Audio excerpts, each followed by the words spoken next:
Melanie Giroux's day starts at the site of death.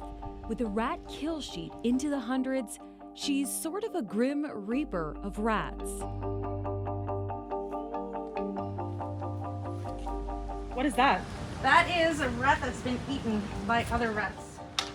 That happened while we were at the cottage. The rodents are everywhere in Ottawa, in alleyways, inside people's homes. Back home. Here's another one. And who could forget this video of rat after rat falling off a dump truck? There's rats all over the roads. But they mostly go unseen. Cities have used baited poisons and traps, but it doesn't seem to be working.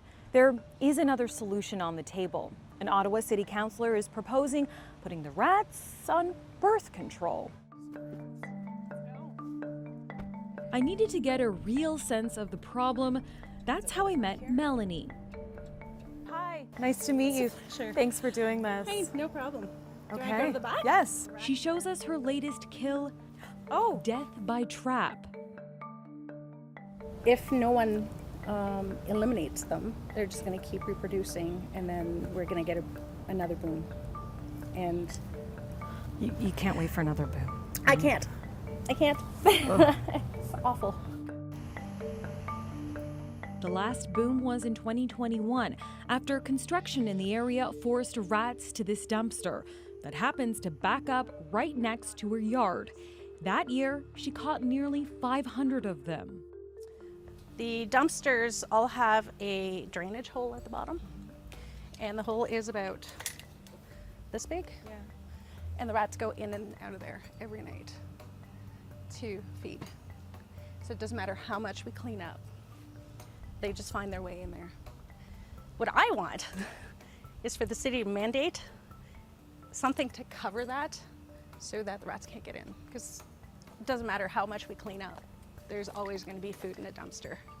And you can see all the garbage around there.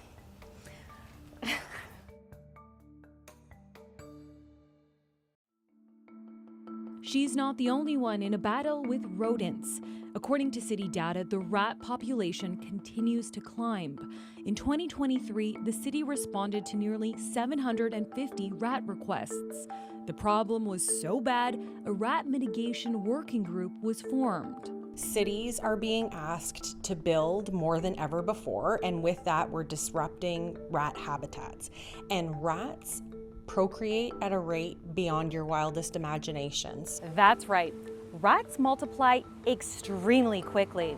Rat moms give birth to about 8 babies in each litter. After 3-4 weeks, those babies and mom can breed again, meaning one female rat could have 15,000 descendants in a single year. Okay, that was an extreme example, but you get the point. That's a lot of rats. If you think putting rats on birth control is a radical idea, it really isn't. Contraceptives are already being used to control pigeon populations in Toronto. The contraceptives Ottawa is looking into is something called Evolve Soft Bait.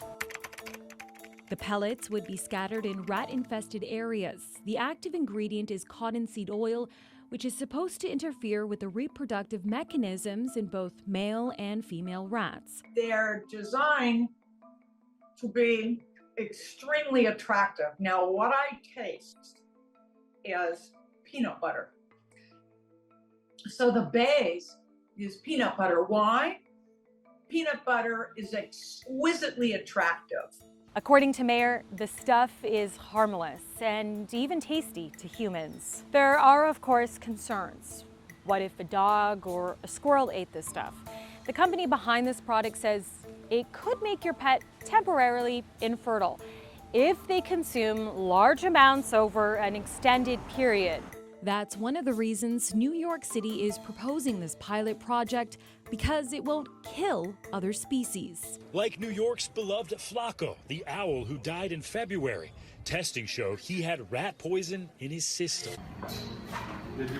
But this isn't the first time that city has tried to sterilize its rats. They've done it before, and the rats prevailed.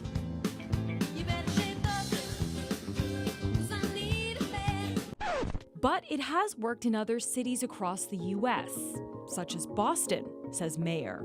We were invited to the city of Boston, and many of my colleagues said, "Oh, you're crazy.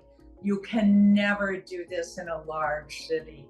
And we're now looking to present our final data, which is showing in a mixed neighborhood that is open, population reductions that range from 80% but to a sustained 50% throughout a neighborhood with in-migration, out-migration. So if it worked in some cities, but not others, such as New York, what is the key to success? For those answers, I reached out to someone that knows rats so well, she's referred to as a rat detective. I mean, thinking of waste management, when you walk down the streets of New York, the garbage is in bags on the side of the street. Like, I've gone for walks, rat detective walks with colleagues where we've found certain spots, you kick a bag of garbage and the rats go flying.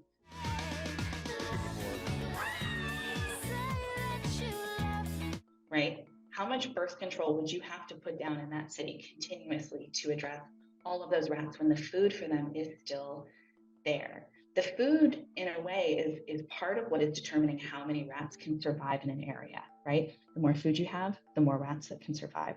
So you really have to address aspects of waste management. It's so critical to managing rats.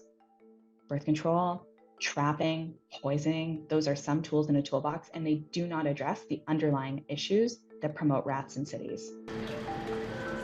So rat infertility inhibitors are not a one-all solution, but when used along with other measures such as waste management, the results could be promising. The sweet treats, though, won't be dispensed on Canadian streets just yet, as the product is not authorized for use in Canada. The extensive testing to determine potential risks, that could take up to 2 years. Either way, Melanie is not holding her breath. And in the meantime, her rat kill sheet continues to grow. Don't put the cams out anymore because I'm scared of what I'm going to find.